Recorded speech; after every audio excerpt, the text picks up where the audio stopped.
velocity 2,900 feet per second, altitude 9 nautical miles, downrange distance 7 nautical miles.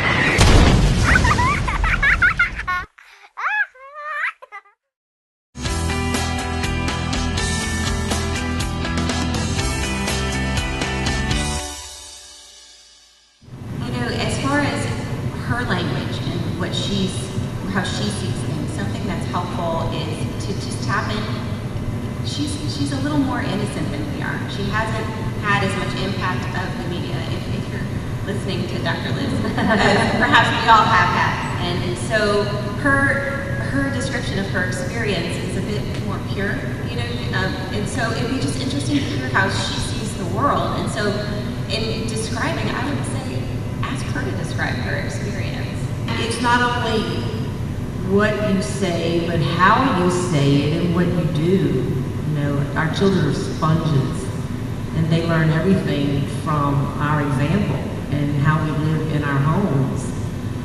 And I don't know if this is the opportunity to share something with you, but I personally had a very bizarre experience as a pediatrician last week, and about something that was said. And I take care of more adolescents now. The older I get, my patient population age is growing.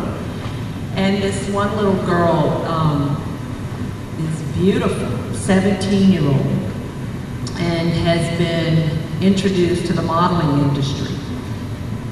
And some of the things, I spent a couple hours with this family because there were so many problems on so many levels. And one of the things that one of her parents told me was in front of her was that her agent said she was a genetic anomaly. And I thought to myself, she kind of is. I mean, she's my tallest female patient, and has an appropriate weight, but it borders on an unhealthy weight. But she's going to be a mom. And so, you know, the agent told the parent, your daughter is lucky. She is a genetic anomaly. I thought to myself, is this a good thing or is this a bad thing? And then the little girl told me she's very upset right now because she's hearing things from her parents. Why are you eating that brownie? Well, your legs are getting kind of big. This is what the girl tells me. And then in conversation with the parent says she's bringing it on. She wants to do this modeling. Aren't my pants getting tight, Mama? And why can't I eat this brownie? So when I talked to the girl, she said, I told her, I said, you know, if you were a swimmer and your coach ragged on you because you missed a workout that day, they have your best interest at heart, like your parents do. She said, and I said, so your agent, if you really pursue this modeling career, is going to be all over you about the 1 extra pound you gained. Not agreeing with this, I'm just trying to see where she's coming from. She said, but Dr. Liz, he's my agent. They're my parents. They're not supposed to say those kind of things to me. And I was like, whoa, you know, I felt for her. But I tried to take the side of the parent. The parent's looking at you like this is what you want to do. You want to be the swimmer or you want to be the model. And so we're trying to help you to flourish in that way. And it became so obvious to me that in her mind, certain things were supposed to come from her coach or her agent, but not from her parents. So we walk a really fine line. We walk on eggshells with what is appropriate to say to our children. And I guess I would ask, how do we handle that? When it's the idea of omitting words, I don't think we can. They are a part of our culture. That's how we describe things. It's how, you know, we connect with people is a lot.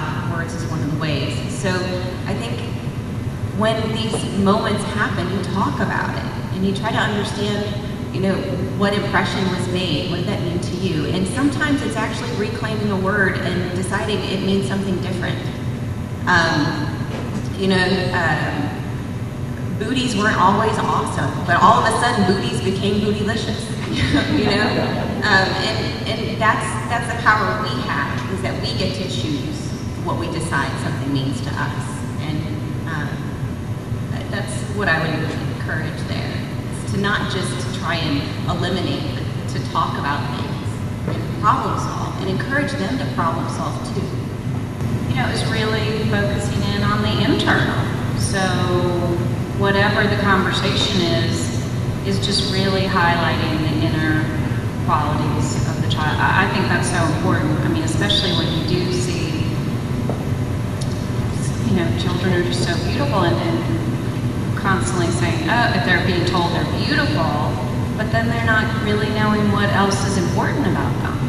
And so just really focusing in on all of the positive qualities with them. It's slightly off topic, but it's something that's come up a lot over and over again, and it's an activity that I give to parents, particularly that have kids that are heavy to the point that physical activity is difficult. What I tell them is that when you come home from school, or when you come home from work, or when the child comes home from school, whichever is first, your first interaction of the day, go outside and walk around the block together every single day. And I did it initially as an exercise prescription because it was an activity that the child could do and be successful at. If I asked a child who was severely overweight to go and run a 5K tomorrow, it would be a recipe for failure. But walking was something they could do, and walking with a parent made it something that they were doing together.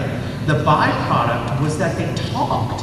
So if from the time your child starts school and isn't with you on a daily basis, all day, every day, when your first interaction every day is to, let's not talk, let's not do homework, let's not cook dinner, let's just go outside and be physically active together in a method that encourages conversation, then when those things come up, then you don't really have to worry about which words you're not saying, because you'll be saying words. And really, once you're saying words, everything else can kind of fall into place a lot of times.